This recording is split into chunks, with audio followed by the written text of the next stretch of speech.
second half of the song, The Empty Spaces, originally was called What Shall We Do Now, and it was all one piece of music.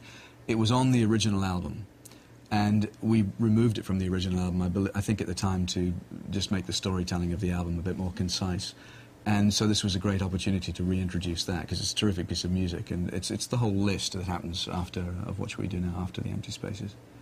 When the Tigers Broke Free is important piece of the narrative, and I think was a song that I think it's a song that I had written earlier, which didn't find its way onto the album or into the original show, on the grounds that it was too Roger Waters specific, because it is the story of my father's death. When the Tigers Broke Free, originally we recorded that as one piece of music, as one song.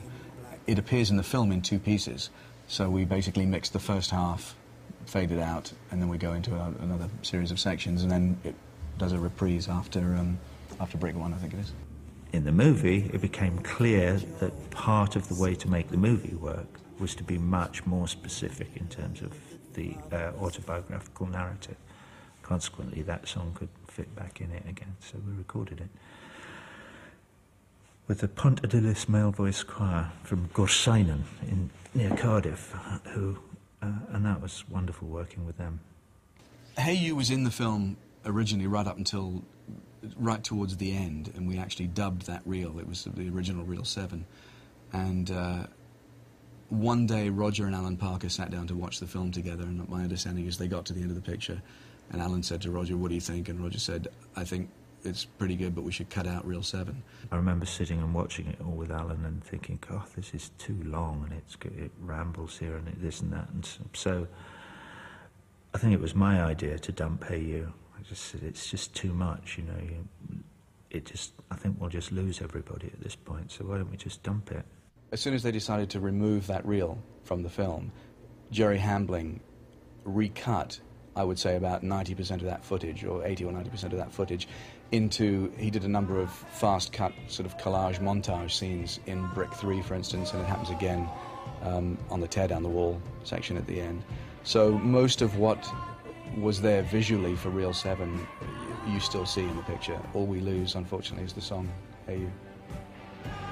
It was interesting because the film was shown at the Cannes Film Festival that year that was finished. It wasn't actually running the competition, but it was shown at the festival at midnight one night, and Britannia Row, which was the Pink Floyd rental company at the time, took an entire PA system down to the theatre, set it up behind the screen in place of the normal cinema sound system, and played it at gig level. And the look on people's faces, it was classic. When I finished the film, I didn't really want to watch it. Of course, I went to the premiere, and then after that, for 10 or 15 years, I didn't watch it. It was only quite recently, when I went to see Roger in Paris, and we looked at the film together, that I looked at it. It's strange looking at something you've done in the past. It's rather like going back through old diaries and seeing all the entries you've made. And in some cases thinking, what a bloody waste of time that was. And other times thinking, when you see an entry, well, that wasn't so bad. And it was very much the same feeling looking at the film. A lot of it, it's had some good things in it. There are things I personally would have liked to do better. I've grown used to, when you work in a collaboration, it's a certain amount of give and take, and you have to not have things exactly the way you would like them. Making the film eventually became a very unnerving and unpleasant experience, because we all fell out in a big way, you know. As Jerry says, he thinks it was people, Jerry and Alan and me, coming together.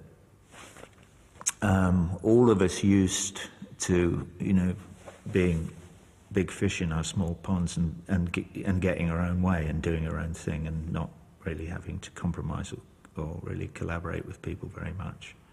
And there were serious clashes in terms of style and, philosophy, and so it became very difficult. In the end, this film was it was a creative collaboration, quite wonderful in a creative way, and it had a lot of very different people together. From a personal point of view, it was no fun, as everybody knows.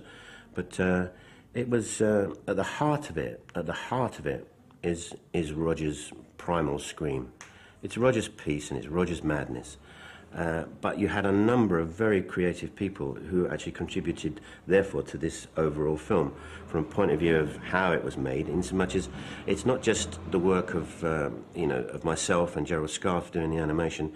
It's also it's brilliantly photographed, I think, and also I think Jerry Hambling, the editor, should have an enormous amount of credit, because in the end he was the final backstop to Roger and me. The contribution of the production side to the movie, I thought, was pretty damn good. I think that we actually achieved everything that Alan wanted at that time. We shot on Beckton Gas Works, which Mr. Kubrick shot much later on and did Full Metal Jacket there. We had some interesting, unusual locations. I think we recreated the storyline as depicted in our 35-page script rather well. In those days, we were really trying to do something that stood apart from other pictures. Film sound up until that point it was evolving, but it was not really that fantastic. Just at that time, I think Sensurround was coming in, and people were starting to take much more notice of the sound quality in a film. So we were really trying to do something that dynamically and musically was much bigger than a much bigger experience than people had had before in the cinema. In fact, for the first run of the film, when it opened, we went round to all the major first-run cinemas in a number of towns in London and Los Angeles particularly, and added subwoofers into the theatre sound system and did some tweaking and, in general, tweaked the Dolby playback system so that it would be louder and more of a sort of sense-around experience. The movie is, from my perspective, deeply flawed because it doesn't have any laughs.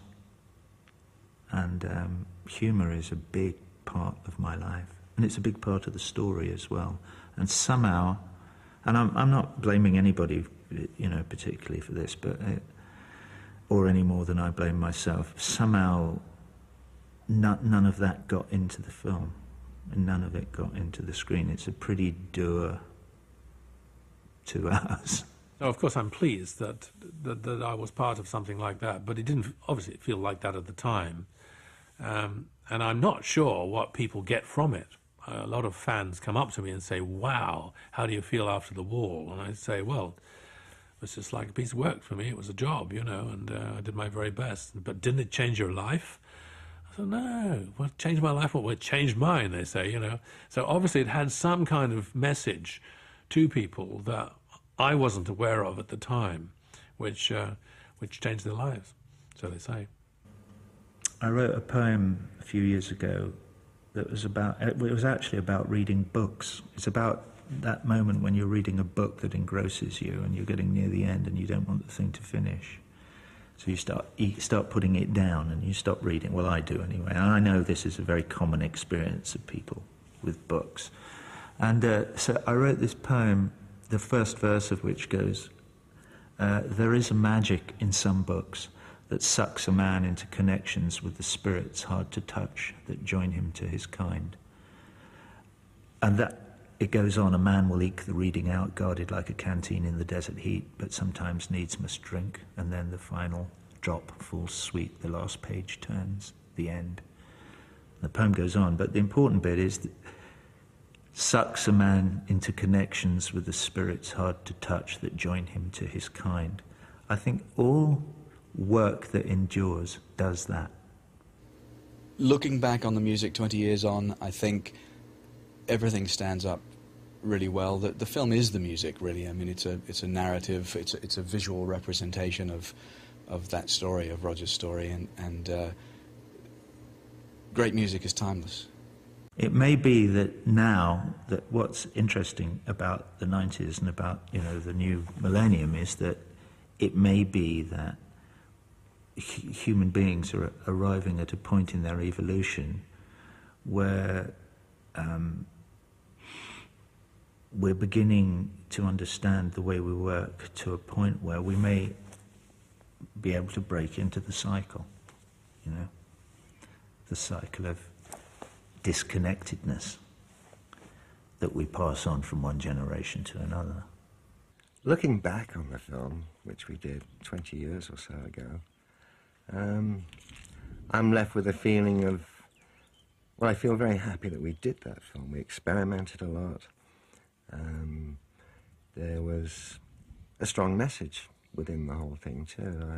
I always think very fondly of that project.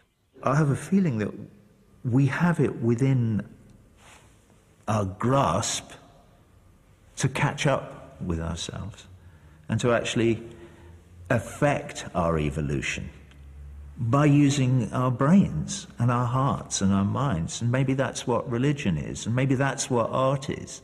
Maybe that's the point of it, you know. Maybe that's the point of this movie. Maybe that's the point of all art or writing or whatever. Maybe it's all part of the process of us, of the human beings trying to evolve to the point where we can kind of get a grip on this stuff and say, we no longer need to, you know, go and murder the chimpanzee next door.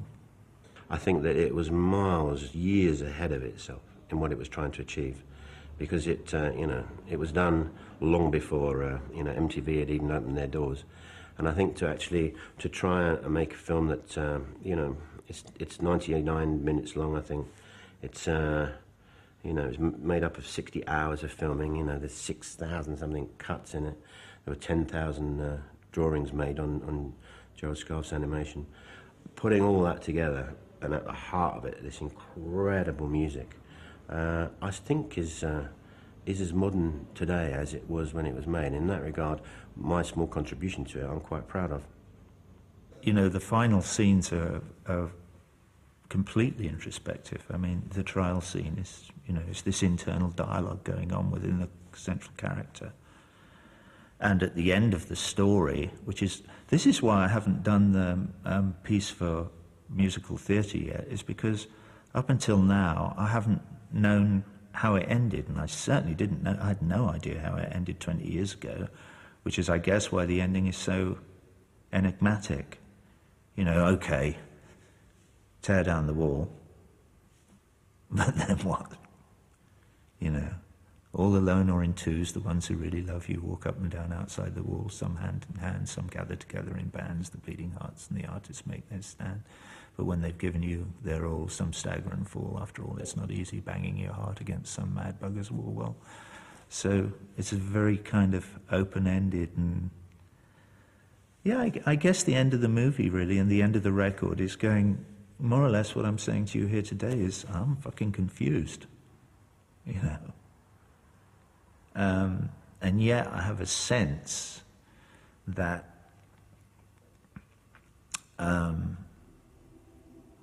I can make a difference.